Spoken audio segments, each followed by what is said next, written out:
Members, it's time for questions to the Executive Office. I will start with listed questions, and question 13 has been withdrawn.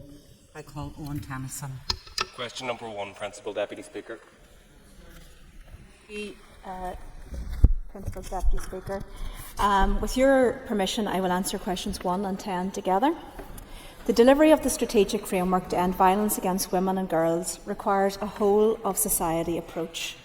We've engaged with Ofcom on online safety and mobilised work across all councils through our Change Fund.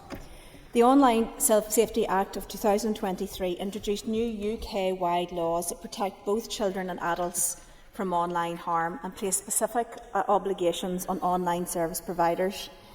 We support Ofcom's call to tech companies to play their part in addressing the risks of online harm and recently met with them to discuss this important issue.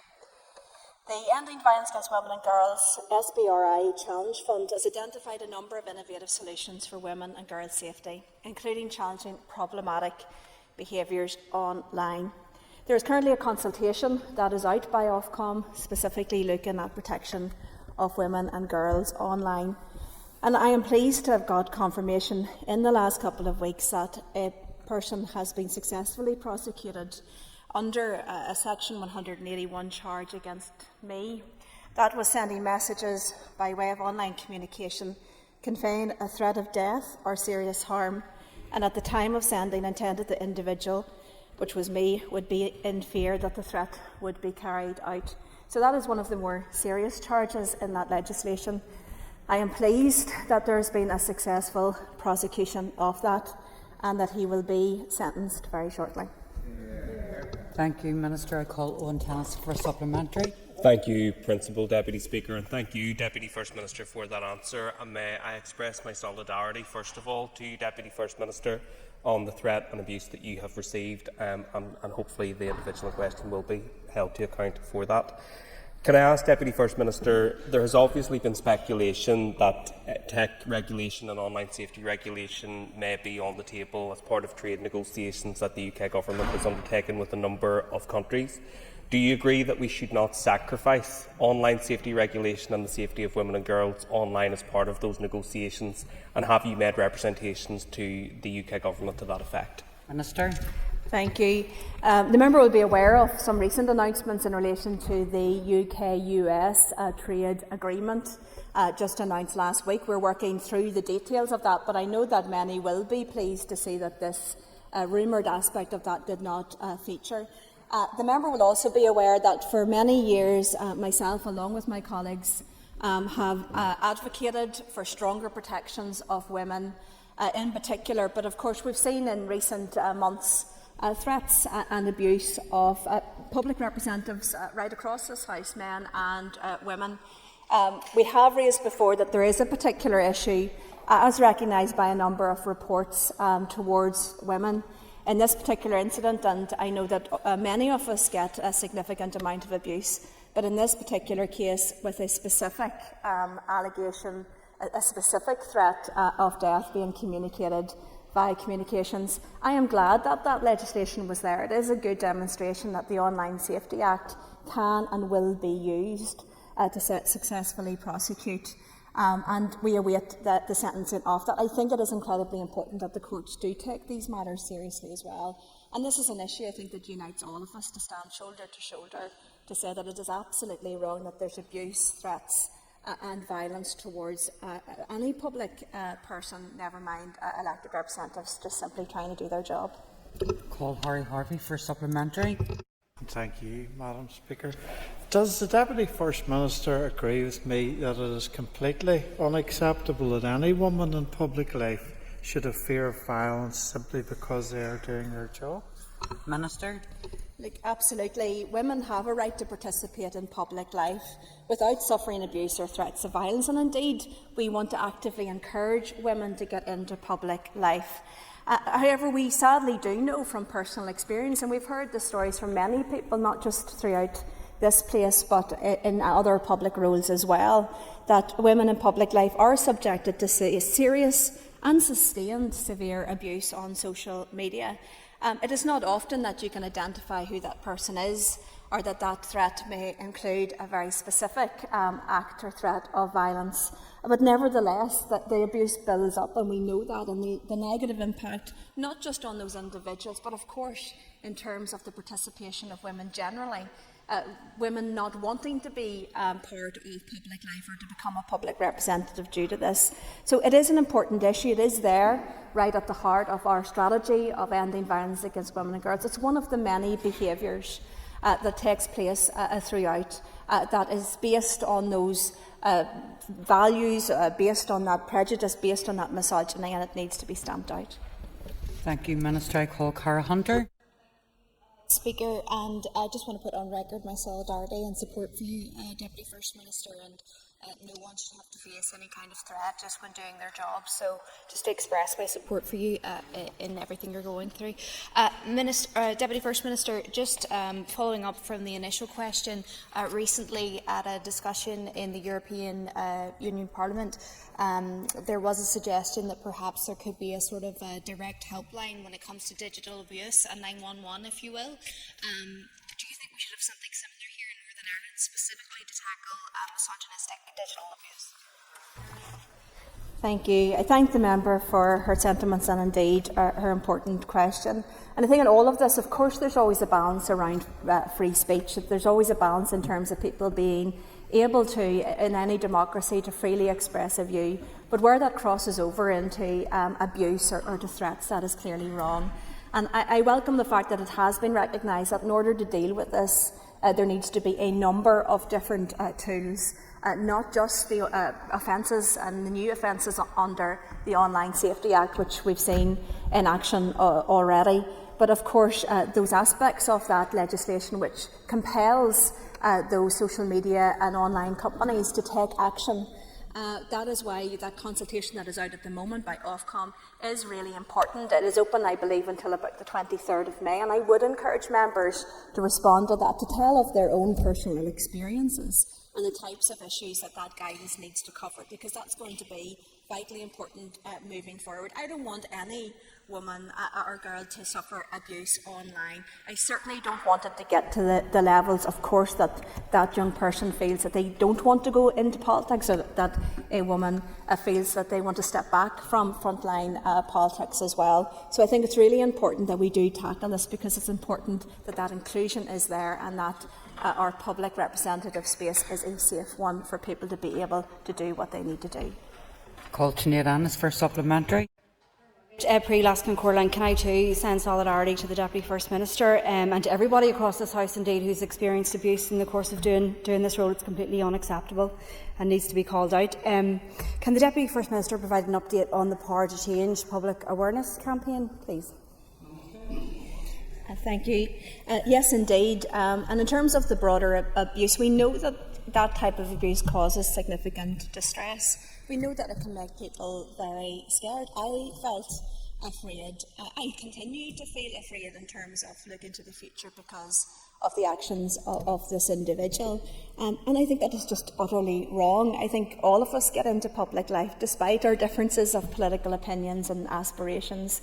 We all get into public life to try to make a positive difference, to do what we can, either to push forward an agenda we feel passionately about, or indeed to help the individuals that need that help and support in their individual cases.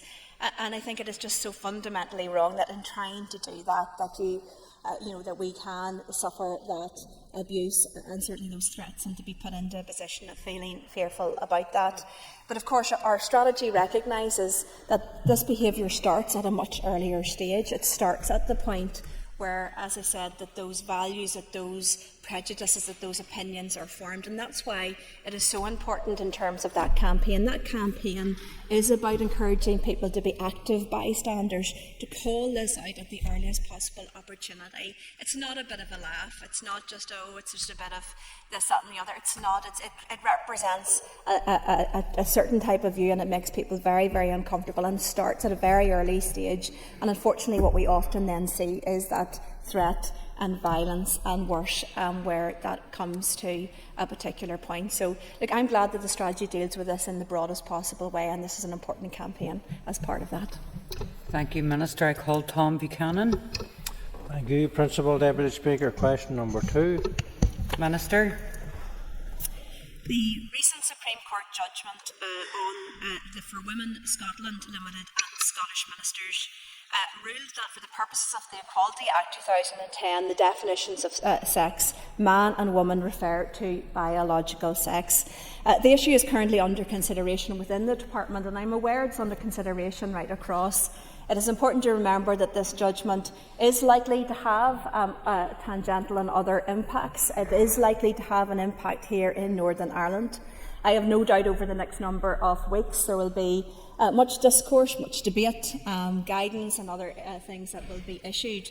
But of course it is also important that our public bodies and our departments and others do pay attention to this particular judgment and make sure that we are complying with the law.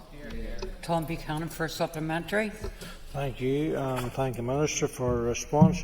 Does the Deputy First Minister agree with me that it is fundamentally wrong and unfair that trans people who are biologically male have been able to compete in women's sports, use women's bathrooms and be placed on female prison wings?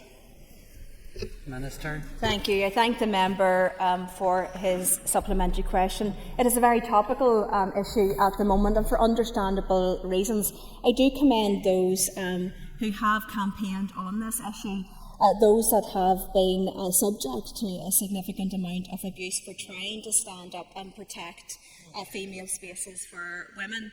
In this debate, we always must be conscious that it should be carried out in a way which is not about offending anybody. Of course it's not. It's not about not recognising the existence of people or demeaning them, but this is about recognising biological reality. It is about recognising the right that women have to be protected within women-only spaces. It is about recognising, in my view, very, very strongly the fundamental unfairness that somebody who is born male would have in a sports team or sports arena. This is fundamentally common sense, and I think the vast majority of people out there do recognise that. They don't want this to be carried out in such a way to hurt or demean, but they do want the rights of women to be stood up for, and indeed to be implemented in a way that protects women, particularly in vulnerable spaces or where there would be a significant unfairness. Matthew O'Toole for a supplementary. Thank you, Principal Deputy Speaker. Deputy First Minister, notwithstanding the outcome of the court case, and it is a court case which needs to be understood and acknowledged, there are ordinary trans people, including in this building today. They're having an event upstairs. Can I ask whether you, as Deputy First Minister, will make any attempt to reach out to people in the trans community who do, notwithstanding the outcome of the court judgment, feel anxious and, frankly, at times threatened by some of the language used in politics? Can I ask, will you specifically reach out to the trans community to ensure and assure them that they are esteemed and should be treated with proper respect? Is that something you would do? Minister. Thank you. I thank the member for his question. I can assure the member that I have engaged with the trans community on a number of occasions up until this point, and everything that I say, and I said this very, very clearly, everything that I say, I make clear that no person should be subject to harassment or to discrimination, and indeed that people should be attributed dignity. Of course they should. But it is in that space that I think it is only right. I feel very strongly about this issue, that personally speaking, this has been an issue which has been toxic. Those women who have taken a different view, for example from the trans lobby, have been subjected to vile abuse, to threats, death threats, threats of violence as well. That is wrong. There will be different views on this issue. I fundamentally believe it is a common sense approach that male and female relates to biological sex, and that in terms of the implementation of this, we must protect women in women-only spaces, and we should also ensure fairness, for example, when it comes to sport. Jerry Carroll for a supplementary. Condemnation of threats towards yourself, Minister, and violence or threats towards violence of anybody is disgraceful and wrong, whoever that is. Minister, given that the BMA stated the Supreme Court ruling is biologically nonsensical and scientifically illiterate, do you think we should listen to the medical experts rather than foolishly follow the Supreme Court ruling here? Minister. Thank you. Look, let's be very clear. The Supreme Court is the Supreme Court of the United Kingdom. They are the people who sit and make a judgment on these legal matters. But it is a matter of biology as well. A woman is a woman. I am a woman. I know what I am. And so with the greatest respect to the member, as I said, we can engage in this debate in a respectful way. But nevertheless, there are very strong views on this, and those strong views should be respected. I have a strong view on this. Many, many women, and indeed people across society, have a strong view that the Supreme Court was correct, and we look forward to seeing that implemented in a way that, of course, does not harass or demean people, but does so in a way that protects women. John Blair. Speaker, if I could ask, if I may, that we move away from opinions and views to fact. And in light of that, could I ask what impact the clarity of the assessment with regard to the need for non-discrimination on the basis of gender reassignment will have on the work of the Executive Office regarding equality for all, including members of our trans community? Minister. Thank you. I thank the member for his question. As indicated in the initial response, these matters are under current consideration, but I think there is no doubt that legally speaking, it's not just a matter of opinion. Legally, looking at the Supreme Court judgment, it's very clear that there will be tangential impacts of this. There will be a significant impact of that judgment across many areas of operation within departments, agencies, arm's length bodies, etc. So, of course, there needs to be very clear guidance given in relation to the law. That is something that is a duty on each of the departments and bodies. I know there's been some reference to the Equality Commission or other bodies. Those can, of course, issue their own guidance, and we will look at that very carefully. But the legal position is the legal position. And therefore, bodies and departments must make sure that they are complying factually and legally with what the Supreme Court has said. So we'll be looking at these issues very carefully. Aoife Finnegan. I want to thank the Minister for her answer. Could the Minister outline what protections currently exist for trans people here? Thank you. Indeed, there are significant protections that remain in place for individuals from the trans community here. For individuals undergoing or having undergone gender reassignment, the Sex Discrimination Northern Ireland Order of 1976, as amended by the Sex Discrimination Gender Reassignment Regulations Northern Ireland 1999, and the Sex Discrimination Order 1976 Amendment Regulations Northern Ireland 2016.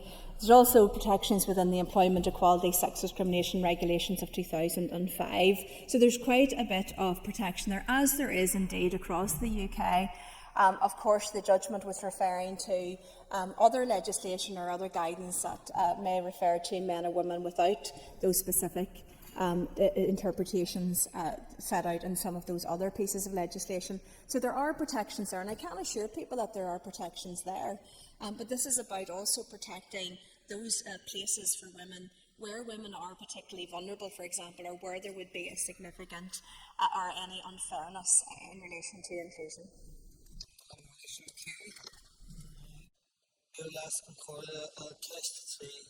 Question number 3. Minister. Thank you.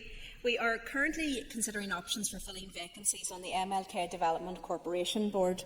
We do recognise that the vacancies place an additional burden on the remaining board members, and we are grateful to them for their continued efforts and commitment. We would be remiss to discuss the Maze Long-Care site without mentioning the Balmoral Show, which will take place later this week from the 14th to 17th of May. It is truly a fantastic showcase for the region and indeed for our agriculture and agri sector, and we would encourage everyone to visit if at all possible. We would also like to highlight the fantastic work of the Ulster Aviation Society, who, as members may well be aware, recently brought the Spitfire replica to Parliament buildings just last week as part of the commemoration and celebrations of 80th anniversary of Victory in Europe Day. The UAS attend a variety of shows and events, but of course members of the public can arrange to visit the collection and the hangars, and I would genuinely encourage people to do so. They really have a remarkable collection at the site. So it's a really good day out. Malaysia McCaig for supplementary. I thank the Deputy First Minister for her answer. Detail for me what is currently happening with the retained and listed buildings on this site. As a member is likely aware, the listed and retained buildings, there's an obligation in terms of maintenance, and that is what continues at this stage. I call David Honeyford for supplementary. So, Deputy Speaker, the role of the Maze Lunkesh Board is there to deliver the development of the whole site. You've mentioned the Ulster Reservation and Balmoral Show, which are great examples of what can happen, but we've also heard the Deputy First Minister talk about sensitivity, but that shouldn't mean doing nothing. When will the Deputy First Minister enable progress that will see the board being able to fulfil their job? Minister.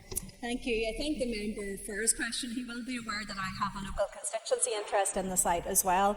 Look, I think the site has huge potential. I would love to see the economic potential in particular unlocked about that site. The member will be aware that there is no agreement, alas, that until there is agreement in relation to the listed and retained buildings, the then Deputy First Minister Martin McGuinness had set down that there would be no further development above and beyond what had already been agreed. There was a subsequent agreement to allow for the air ambulance to be located on that site, and I welcome that particular agreement. But at this stage, yes, that issue has stopped that economic and other potential of the site, and of course I would appeal to my colleague in the Executive Office, but also to others, to use a pragmatic approach to allow some of that potential to be realised in the meantime, while we continue to take a look at some of those other tricky issues. Stephen Dunn. Thank you, Speaker. Will the Deputy First Minister join me in noting the very positive contribution that large-scale events like the Balmoral Show, Northwest 200 and the Open Championship coming up at Royal Portrush has in showcasing the very best of Northern Ireland and the impact that has? Look, absolutely. I thank the member for his timely question. I was at the Northwest 200 just on Saturday. I know that the First Minister was there on Thursday evening, which I believe was her first time at the Northwest, and it was really a spectacular occasion. I think over 100,000 spectators there enjoying the sunshine for a second Saturday in a row on the Northwest. It really brings the spectators out. But my goodness, what a showcase of our wonderful North Coast through that event. And indeed, events like that, it's not just in terms of spectators, the riders, the participants here in Northern Ireland, and I've no doubt that the Open and other events like the Balmoral Show, like the VE Day celebrations of last week, that these showcase our fantastic offering here in Northern Ireland. There will be people, millions of people all over the globe watching the Northwest 200. There will be millions of people all over the globe watching the Open this summer, and they're seeing our beautiful coastline, they're knowing about Northern Ireland, and we hope that they will go, well, look, I'm interested in finding out more, and that's a real opportunity for us to attract those tourists or to attract that investment in that business. It's a unique aspect of what we can offer, and we should be using every opportunity to really promote Northern Ireland. Before I call Paul through, can I remind members and indeed the Deputy First Minister that all answers need to be related to the question. So you're going to have to repeat yourself in question 5. Okay. So can I call Paul through, please? Number 4. Minister. Thank you. The Victims Payment Board, which makes decisions on entitlement to payment through the Victims Payment Scheme, has advised that the inclusion of postcode information when applying is not mandatory.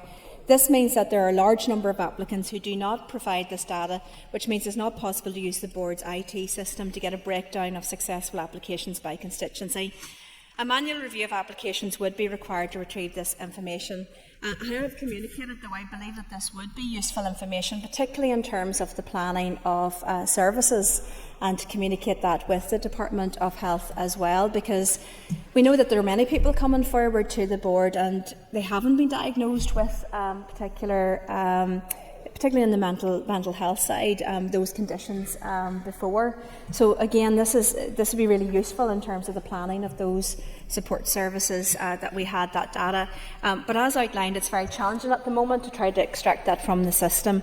But as of the week commencing the 28th of April 2025, there have been more than 11,000 applications submitted to the scheme. There have been a total of 3,204 determinations made, resulting in more than 89 million being paid to eligible applicants since the scheme opened for applications. Thank you. I call Paul Free for supplementary. Thank you, Principal Deputy Speaker, and thank you, Deputy First Minister. Maybe the reason why we can't get that data is the real fear and concern some victims have over the terrorist threat.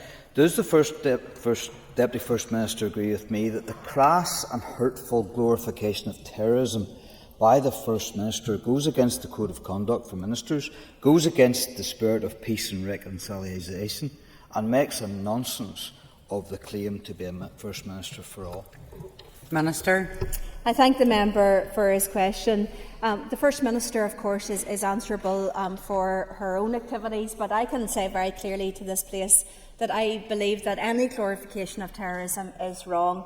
Of course, families may want to remember their loved one and can do so privately. Of course, that is understandable. But the public glorification of those that have been convicted of terrorist activities, in my view, is absolutely wrong. It has no part to play. It never had any part to play in Northern Ireland, and it certainly has no part to play in our future. And I would like us all to be able to stand absolutely united against paramilitarism, intimidation, threats, and indeed any glorification of the same. Justin McNulty for supplement. First Minister, I know your colleague, the other First Minister, believes that the violence, the horrendous violence and futile violence of the past, her party believes the same thing, that was justified. Do you believe that's justifiable that many of the victims of that violence are languishing in pain, unable to access the the permanent pensions disablement scheme, and are suffering in pain and suffering with impairment, both physically and mentally? Is that justifiable? Minister. Thank you, and I thank the member for his important question, because of course I've met also with many of those who have applied to this scheme, many of those that had been severely injured or have those permanent mental scars from what they experienced during the Troubles. That's what the scheme is designed to try to support. I am pleased to say that I was very much involved in the support of this scheme right throughout, and pushing the UK Government at a time that this place wasn't sitting to try to ensure that that legislation was brought forward. And I'm on the record at Westminster on really pushing this issue. As outlined in the initial answer, this situation is very complex. At least 1 in 3 of the cases that come forward to the Pensions Board include multiple incidents. Much of that data is historic data. It is across records kept over many decades, and unfortunately that is taking time to achieve. However, I am pleased to say that when you look at the amount paid out in 2023 and 24, it was around the 24 million mark, but in 24-25 that has increased to in and around £46 million being put out. That's almost a double of what went out in the previous year, and I think that's a very good indication that the processing of these is speeding up and money is getting out, with almost £90 million now being paid out to give that essential support to those who have suffered the most during the Troubles. Thank you. I call Paula Bradshaw. First Minister, for your answer so far. Just on that issue of the processing it, I'm sure you'll agree with me that the voluntary sector organisations who have been providing support with applications have been doing an amazing job. But just once the application then is submitted to the board, how often are you reviewing that process, and are there any changes planned for the future to make it easier for applicants? Thank you. Minister. Thank you. And yes, look, we've recently met with the chairperson of the board to talk through these issues and to be assured that they are continuously reviewing their system. There's been a number of significant changes that you will be aware from your role on the committee, that the business improvement programme has been implemented in terms of the key strands that came about following the recent Innovation and Consultancy Services review. So that looked at all kinds of things, including the improvement of IT systems, an attempt to avoid duplication, trying to give that additional support, because of course we're working within the health trusts, with GP practices, with the PSNI, with many of those legacy files. That all requires very often manual application of trying to find and to gather that information. That inevitably leads to delays. There is a significant number of applications, over 11,000 that have come through, so understandably it has been a very logistically challenging thing, but nevertheless, we want people to get that support as quickly as possible. So we will be continuing to work closely with them, as our officials do as well, to try to do everything in our power to get this as sped up as quickly as possible. Thank you. I call Maurice Bradley. Thank you, Principal Deputy Speaker. Question 5. Thank you. I thank the member for his question. We promoted the Open during a visit to North Carolina as an example of Northern Ireland's attractiveness as a location for golf, for major events, for investment and for tourism. I further highlighted the Open during my visit to Washington DC. Hosting the Open featured in speeches at the Northern Ireland Bureau Breakfast in Washington DC, where the claret jug was on display for the 250 guests and media outlets. While I was in DC for St Patrick's Day, a number of people mentioned Rory McIlroy to me. So what an incredible export that we have, that he is an internationally, of course, recognisable name, but also that he is recognisably from Northern Ireland, and the promotion opportunities around all of that, as of course our sports people do right throughout many of our sports. I want to put on record once again our congratulations to him on this magnificent victory and completing his career Grand Slam. People across the entirety of Northern Ireland are incredibly proud of Rory and what he has achieved. And what I don't think we could have imagined a better setup for the 153rd Open Championship at Royal Portrush, which will be the largest ever sporting event held in Northern Ireland, broadcasting a stunning beauty and hospitality around the world. It's one of the most prestigious events in the global sporting calendar, attracting international business leaders, investors, tourism stakeholders and global media. It is predicted to generate more than $213 million in total economic benefit for Northern Ireland. I call Maurice Bradley for supplementary. Thank you, Principal Deputy Speaker. I thank the Deputy First Minister for her answers. The Open has previously given a significant economic boost to Northern Ireland. How can we ensure that we build on this and maximise the economic benefits of the Open this year? And I'd like to thank the members for their praise of the events in the North Coast, the Open, the North West 200, Super Cup, NI, etc. I'm going to ask the members to recognise that on those days there are over 100 to 200,000 people in the area, with the nearest hospital being the Altnagelvin in Londonderry. Sorry, run out of time. Apologies. Okay. So that ends the period for listed questions. We'll now move on to 15 minutes of topical questions. Topical question 5 has been withdrawn. I call on Matthew O'Toole. Thank you, Principal Deputy Speaker. Deputy First Minister, you mentioned in your remarks that the importance of showcasing things and visiting things, and you've certainly, along with your colleague, made a habit of visiting things. You mentioned North Carolina, you mentioned Washington DC, you mentioned the Northwest 200, but when I looked at the TO website, I found that in terms of announcements, it's been more than 2 months since there's been a substantive policy announcement from your department. That was the appointment of a commissioner, or the beginning of a competition on the appointments commissioner. Can I ask, Deputy First Minister, what is it that you and the First Minister actually spend your day doing? Okay, thank you. I'm not sure whether to thank the member for that question or not, but nevertheless, I will answer it. Of course, we're hugely busy in terms of what we're trying to drive forward, and that is an ambitious programme for change right across the executive. Thus far, in the 14-15 months that we have been in post, we have secured agreement, unanimous agreement as well, in terms of the executive in a programme for government, the first to be agreed in well over a decade. We've secured agreement in terms of the transformation programme and the spending of that money. We secured agreement in the executive to the budget and key reform aspects moving forward. We have gained agreement in terms of the establishment of a new AI unit, in relation to the establishment of a delivery unit. We have been working on all of these things because we are committed to doing things differently and driving forward that change. Yes, a significant part of our role is also being out there representing Northern Ireland, championing Northern Ireland, showing our support to those great organisations and events. But I can assure the member that we are continuing to work hard to drive forward that progress against those 9 key priorities as set out in our agreed programme for government.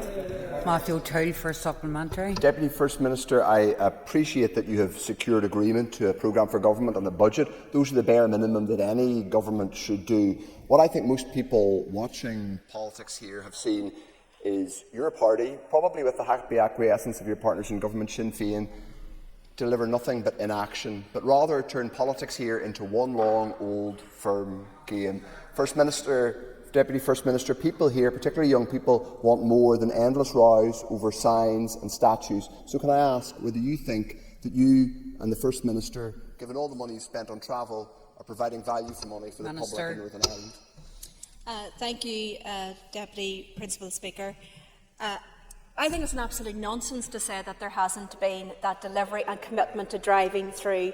And quite frankly, I would say to the young people of Northern Ireland that they're sick of negativity. They're sick of people trying to put a spin on things because you want something to oppose. This is an executive that has delivered a programme for government. It has ambitions. It's got 9 key priorities. We've already seen the announcements about our actions to tackle waiting lists that could only be done because this is an executive that prioritised and ring-fenced funding to tackle waiting lists. From our own executive office, in terms of the priority in ending violence against women and girls, we not only produced the strategy, we produced the framework, and money is already out the door, and with organisations, campaigns have already been running. There is a series of actions that are taking place. I'm sorry that the member hasn't focused on those, or perhaps is unaware of those, because I can assure you very, very strongly, we have not been focusing on some of those other issues that your party have been focused on in terms of trying to find wedge issues. We have been focusing on driving forward progress in this place and making Northern Ireland work. Excuse me. See, before I call the next member, I couldn't even hear half your response because your party colleagues hearing in the background. Okay, so could you just knock it in the head? It's not cute. And the same for the opposition. Andrew, you will be heard. Thank you, First of all, Deputy Speaker, and thank you, Deputy First Minister. As representative of South Down, I've seen the growth of the film industry within Northern Ireland, namely in some of the stunning site locations that we have in South Down due to the landscape. But can I ask what engagement there has been to mitigate the impact of potential US tariffs on the Northern Ireland film industry? Thank you. Minister?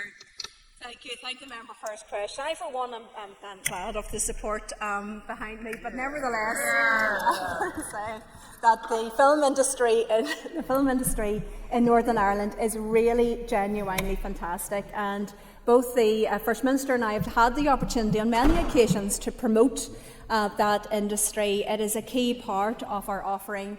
We have invested heavily in that, including through the city region deals, of course with Studio Ulster, for example, opening in mid-June of 2025. So of course we were concerned to hear that there was a potential of tariffs on the film industry. We do have a number of US investments in terms of our creative industries, and we would want that to continue. Of course, it's not the only aspect of that. There are many other countries that we're engaging with in terms of trying to get production of those in Northern Ireland. We'll continue to do so. But yes, we have been raising this. We raised this just last week to the Business Secretary of State, Jonathan Ross, to just flag that we are concerned about this. There's no details as yet as to how that would actually operate. And I think most people agree it would be very difficult to implement that type of tariff on that type of thing. But of course, we will be vigilant about this, and we'll be doing everything in our power to make sure that people are aware of the importance of that sector for Northern Ireland, and that we are mitigating against that at every opportunity. Andrew McMurray for supplementary. Thank you, First Minister, or Deputy First Minister. When will an international relations strategy be published, taking into account the specific needs of the film industry as a source of not just economic growth, but also cultural output? Minister. Thank you. Yes, we're at an advanced stage in relation to the international relations strategy. He will, of course, appreciate that there has been a number of global events that have taken place, not least the change of a president in the United States, and that brought with it a very different direction in terms of the global environment, particularly in relation to foreign direct investment and what we'd be targeting. We have to be acutely aware of those changes and make sure that our international relations strategy is therefore fit for purpose in that context. So we're taking all of those things into account. It's still a very unclear picture as to where we will land internationally in terms of the global trade situation and tariff situation. But of course we will take all of that into account and will be shortly bringing forward our international relations strategy. Thank you. I call John Stewart. The Deputy First Minister for answers so far. Deputy First Minister, to return to the Troubles Permanent Disabled Pension Scheme, can you just confirm what is being done to promote that scheme in GB for either people who were injured here in Northern Ireland and moved across, or who were injured at the hands of terrorists while living in GB at the time? Thank you. Minister. Thank you. Yes, I'm pleased to say that there have been efforts made to promote that, including using online and social media messaging, targeting newspapers or other places where there is likely to be people from here or those that may have been impacted by the Troubles. In Northern Ireland, of course, in February of 2024, a leaflet was put out through every door to raise awareness of that. So we are confident that there's very wide awareness of that scheme here in Northern Ireland. But there have been a significant number of applications from GB. Indeed, as I understand, the last time I looked, I think it was just over 500 applications from GB. So I think it's clear that the message is getting through. But of course, we do encourage those that have been physically or mentally injured during the Troubles to come forward and make sure that they're getting the benefit of that scheme. John Stewart for supplementary. And thank the Deputy First Minister for that answer.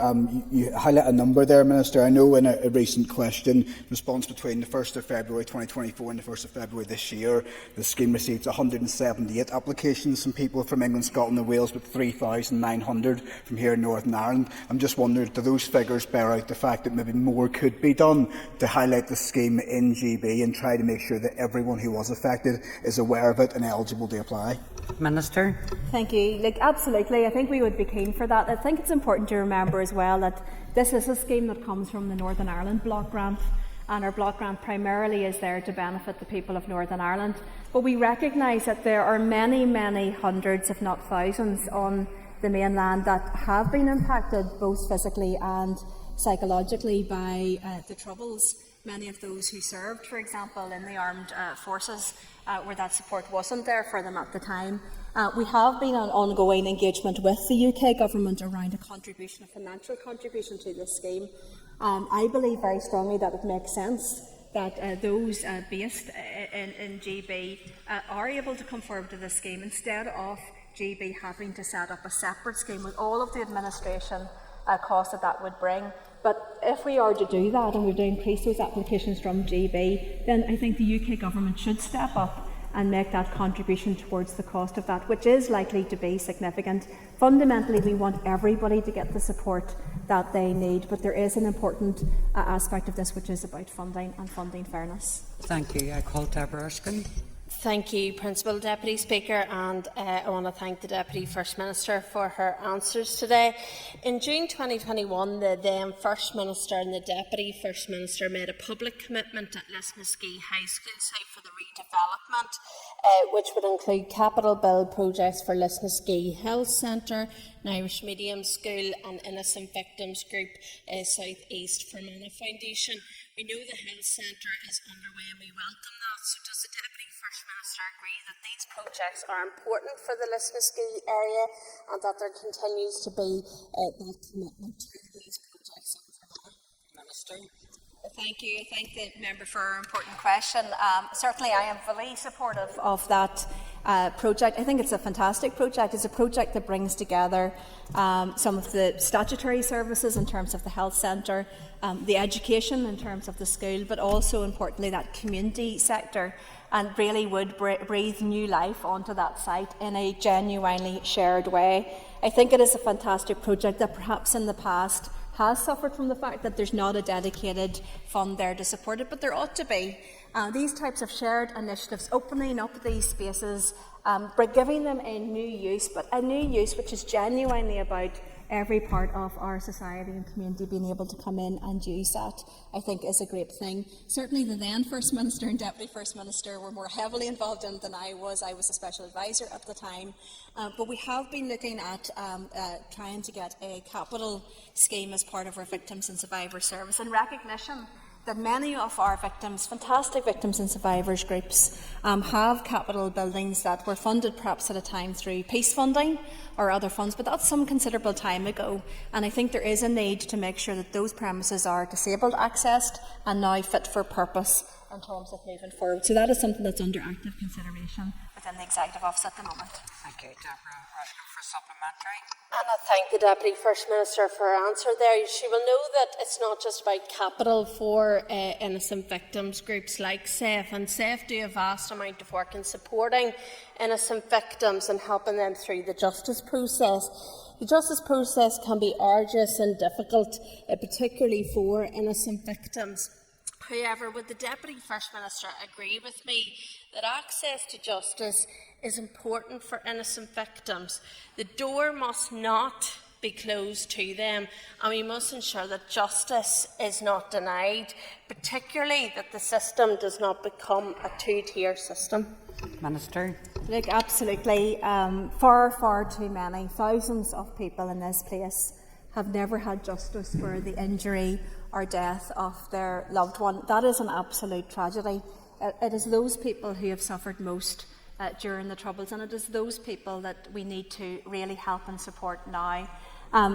Certainly, personally speaking, and certainly from my party perspective, we've always been very, very clear that we oppose amnesty, that everyone should have the right and opportunity for justice. And I do, personally speaking, feel very apprehensive that the message being sent to many innocent victims in particular is that there's a two-tier approach where one body is good enough for them, but it's not good enough for others.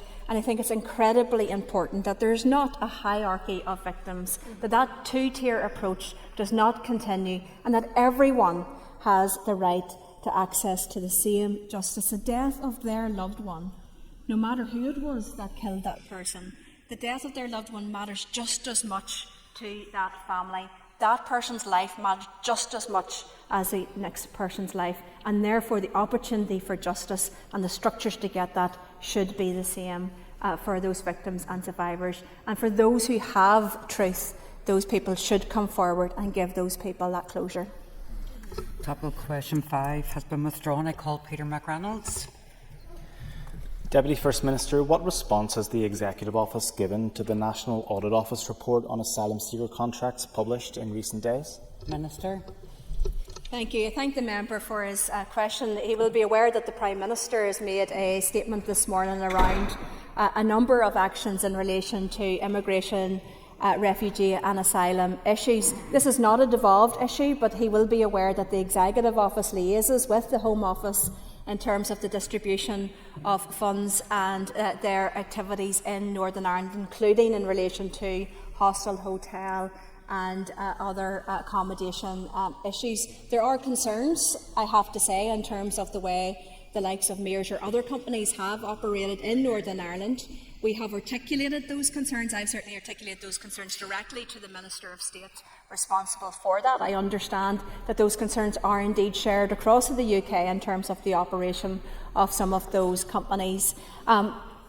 It is a challenge, there's no doubt about that, and we will continue to work on these issues and indeed to respond to a number of the meetings that we'll be having in the next number of weeks as we look into all of these matters. Very quickly, Peter, for supplementary.